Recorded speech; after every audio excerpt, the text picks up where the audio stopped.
اور پھر ان کے گھر پلی ہوئی چیل، یہ سب کیا ماجرا ہے؟ سچی بات ہے میرا تو دماغ چکرا گیا ہے، یہ کیا کہانی ہے؟ اس نے مجھے مایوس کن لہجے میں کہا۔ اب تو نے بہت کچھ اس بارے میں دیکھ اور سن لیا ہے، تجھ سے اب کچھ چھپانا ٹھیک نہیں ہوگا۔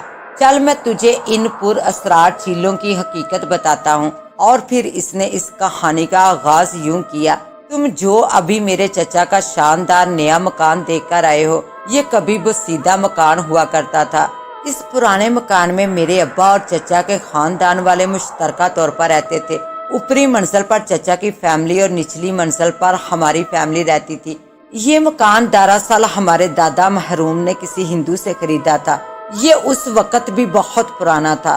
دادا کا خیال تھا کہ دونوں بھائی اتفاق اور محبت سے رہیں گے، اس وجہ سے انہوں نے اس کو اپنی زندگی میں تقسیم نہ کیا۔ ہمارے گھر میں دادا کے مرنے کے بعد روز روایتی طور پر مشترکہ مکان ہونے کی وجہ سے چچا اور ہم میں باہمی لڑائیاں ہوتی تھی، جن کا کوئی خاص اسباب نہ ہوتا تھا۔ کبھی پانی کے زیادہ استعمال، کبھی دھوپ سیکنے مرمت کے خرچے پر لڑائیاں شروع ہو جاتی تھی۔ اماں اور چاچی کے درمیان جو عذر محبت، وہ رفتہ رفتہ ابا اور چاچا کے گرے بانوں گالی گلوچ تک پہنچ جاتا تھا۔ سچی بات یہ ہے کہ اماں بہت ضدی، تیز زبان اور تلخ لہجے والی تھی۔ وہ فلک شگاف شور شرابہ ڈالتی اور بعض دفعہ ناحق چاچی چچا کے پیچھے پڑ جاتی۔ وہ اپنی غلطی نہ مانتی اور آخری حد تک اپنی بات کو درست ثابت کرنے کے لیے اپنے موقف پر اڑی رہتی۔ پھر اماں نے ابا کو بھڑکایا کہ اس مکان کو فروخت کر کے اپنے بھائی سے اپنا حصہ مانگو۔ چچا کہتے تھے کہ ہمیں یہ بڑوں کی نشانی سمجھتے ہوئے اسے اپنے پاس رکھنا چاہیے، لیکن اماں کی ضد تھی کہ یہ مٹی کا ڈھیر اور لڑکھڑاتا ہوا ملبہ ہے، یہ کسی وقت بھی ہمارے سروں پر آ کر گر سکتا ہے۔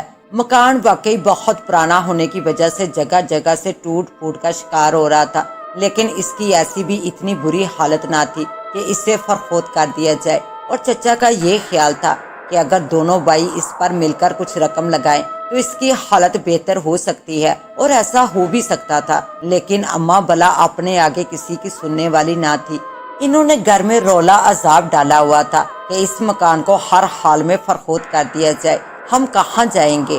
ابا جب اماں سے یہ سوال کرتے تو وہ کہتی کہ میں تم سب کو لے کر اپنے والدین کے مکان میں چلی جاؤں گی، وہاں پر آدھا حصہ ہے۔ نانا کا مکان ہمارے محلے میں ہی تھا۔ بالآخر اماں کے اکسانے پر ابا نے بھی چچا پر زور دیا کہ وہ اس مکان کو فروخت کر دے۔ پھر چچا نے یہ مکان فروخت کرنے کی بہت کوشش کی، لیکن مکان کی خستگی کی وجہ سے اس میں کسی نے دلچسپی نہ لی، اور جب لگی تو اس کی قیمت بہت کم لگی۔ بالآخر چاچا نے چاچی کا زیور فروخت کر کے کچھ قرض لے کر اپنے پاس موجود رقم جوڑ کر ابا کو اس مکان کی قیمت ادا کر دی جو ان کا حصہ بنتا تھا۔ انہوں نے اصل حق سے کچھ زیادہ ہی روپے دیے تاکہ اماں مزید کھپ نہ ڈالے۔ اماں نے حسب عادت چچا سے لڑائی کی اور ان سے مرنا جینا ختم کرنے کا کہہ دیا۔ پھر ہم لوگ قریب کے محلے میں نانا کے گھر اوپری حصے میں آگے نیچے ہمارے ماموں رہتے تھے۔ وہ بہت شریف، نمازی اور کم گو انسان تھے۔ یہاں بھی بدقسمتی سے اماں کی اڑیل طبیعت اور بد اخلاقی کی وجہ سے ہمارے ماموں سے نہ بنی۔ یہاں بھی ممانی ماموں سے روز روز کے ہیلے بہانے، چھوٹی چھوٹی بات پر لڑائیاں ہوتی تھی۔ اکثر زیادہ تر اماں ہی غلط ہوتی تھی۔ ہم لوگ نانا کے مکان کے اوپری حصے میں رہتے تھے تو اماں کسی کو چھت پر آنے نہیں دیتی تھی۔ حالانکہ چھت پر کپڑے ڈالنے، دھوپ سیکنے، بیٹھنے کا حق تو ماموں کے خاندان کا برابر کا تھا، لیکن اماں کہاں کسی کی اپنے آگے چلنے یا بولنے دیتی تھی۔ چھت کے ایک کونے میں چھجے پر ایک چیل نے اپنے ایک بچے کو جنم دیا ہوا تھا۔ اس کا گھونسلہ ایک طرف تھا۔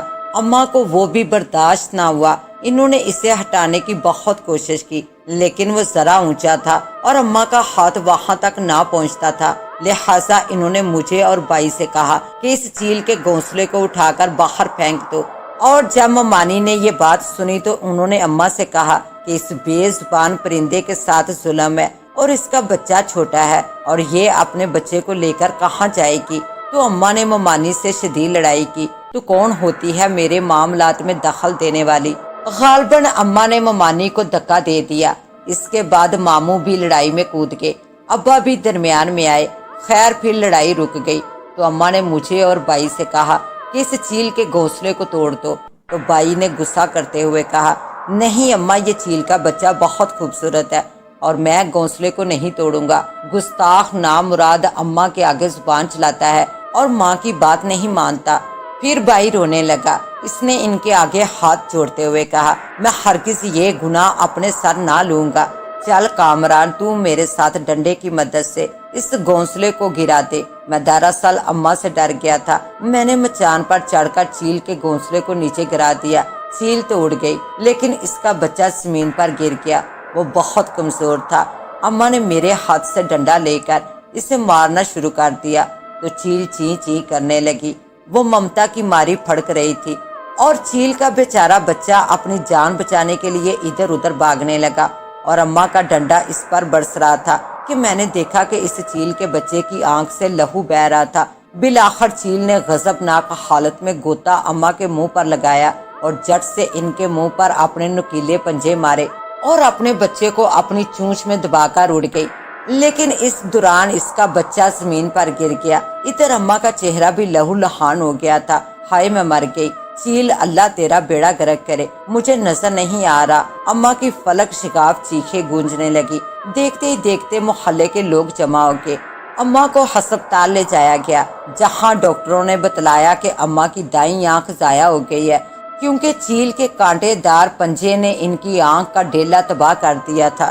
چاچا چاچی اماں کو دیکھنے ہسپتال آئے اور انہوں نے اماں سے ہمدردی کی اور بولے، آپ نے ناحق بے زبان کو ستایا، اللہ خیر کرے آپ کا زخم ٹھیک ہو جائے۔ لیکن اس حالت میں بھی اماں چلاتی کوستی رہی۔ چچا اور چاچی روز ہمارے گھر اماں کی طبیعت پوچھتے، تماداری اور دوائی لے کر آتے۔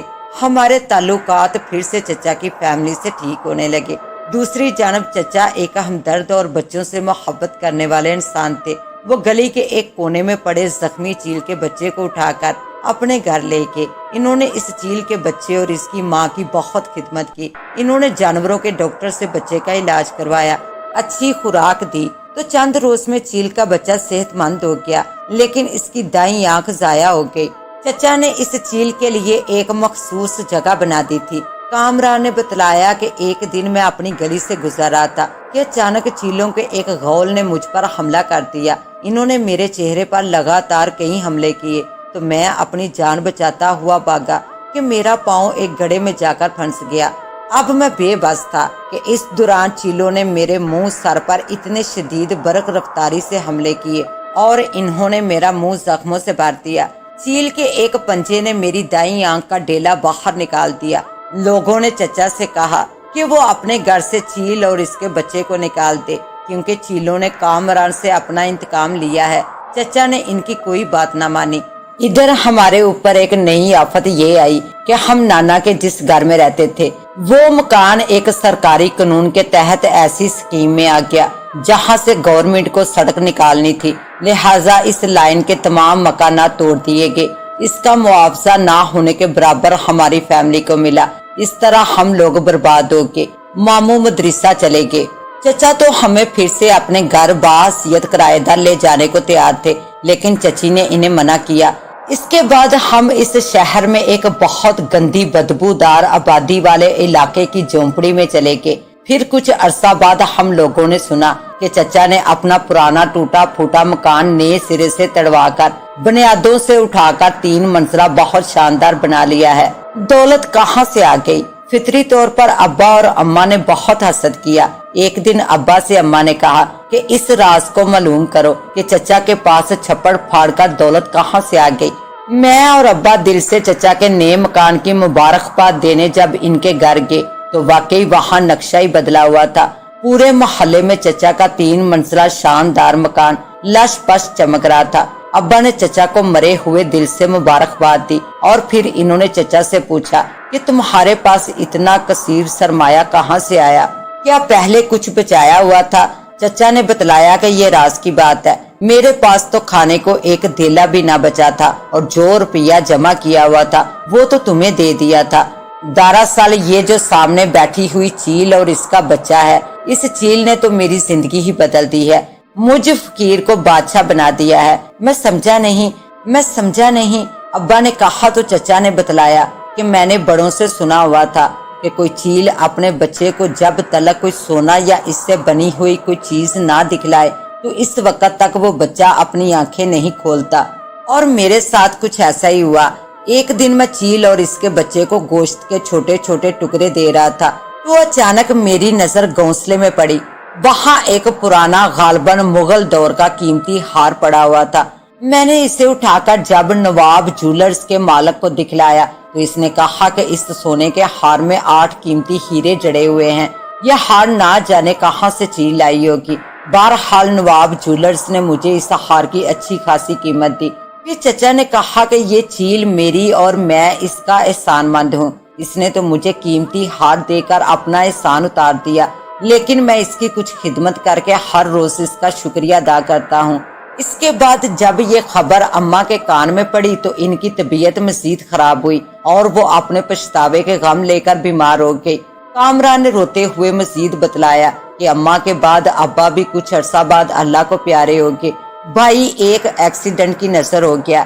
چچا نے بہت عرصے بعد مجھ پر ترس کھا کر اپنے محلے میں ایک کمرے کا چھوٹا سا مکان مجھے کرائے پر دلوا دیا ہے۔ اس کا کرایہ بھی وہی دیتے ہیں، لیکن ہمارے خاندان سے کئی انتقام لینے کے باوجود بھی چیل کا غصہ ختم نہیں ہوا ہے۔ وہ اکثر ہمارا پیچھا کرتی ہے۔ 3-4 روز قبل اس نے بڑے بیٹے کے چہرے پر حملہ کر کے اس کی دائیں آنکھ ضائع کر دی ہے۔ دوسری جانب میری بیوی ٹی بی کے مرض میں مبتلا ہے، اور جب میں اس سے اجازت لے کر اس کے گھر سے باہر نکلا تو واقعی ایک چیل اس کے سامنے والے چھجے پر خاموشی سے بیٹھی ہوئی تھی۔ اس کے ساتھ ہی اب مجھے دیں اجازت، ملتے ہیں انشاءاللہ ایک نیو کہانی کے ساتھ۔ تب تک کے لیے اللہ نگہبان۔